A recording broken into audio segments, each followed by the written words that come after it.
Hello! Welcome to my new series about deck archetypes in KeyForge. In the pre-show slideshow of my previous NKFL stream, I put up some deck archetype names that I made up for my opponent's decks, so I figured, hey, why not talk about that for YouTube?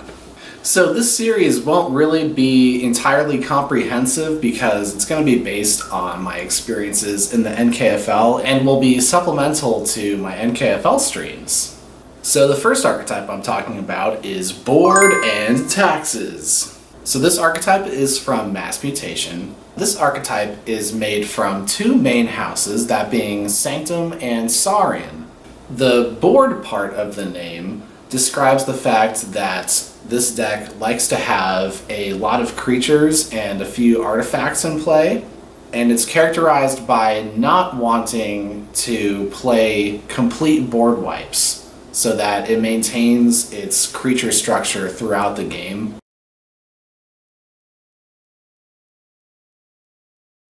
It prefers to play one-sided board wipes, like Axiom of Grisk. And Axiom of Grisk belongs to the most important house in this archetype, Saurian. The three most important cards in this archetype are Amphora Captura, Faust, and Defense Initiative. These cards provide the main ingredients for the Board and Taxes archetype. And two of these cards, Faust and Amphora Captura, are the main source of the second keyword in the archetype name, Taxes. Amphora Captura and Faust the Great work in synergy to take the opponent's amber away, as well as increasing the opponent's key cost, using any bonus on any card.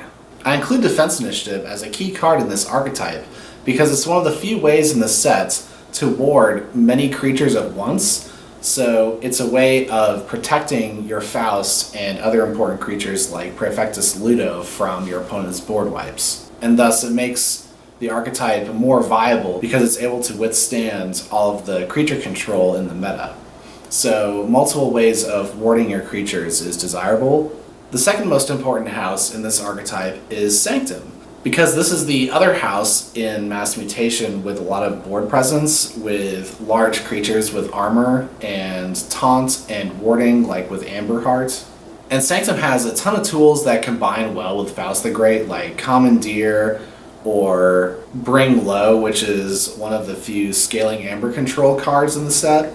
And then it also has stuff like Master of the Grey and Barrister Joya, or Purifier of Souls. So there are a bunch of other incidental effects in Sanctum that can disrupt your opponent's game plan. The third house in this archetype is usually filled by either Shadows or Star Alliance. Shadows because it has a lot of capturing effects and stealing effects, which when combined with the capturing effects in Sanctum and Saurian can prove to be an insurmountable amount of amber control for the opponent to get through.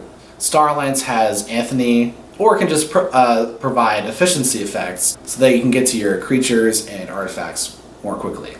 So this is a very strong archetype, I think. You see it pretty often in the high tiers of the NKFL, despite it requiring Amphora Captura, basically, which is a rare.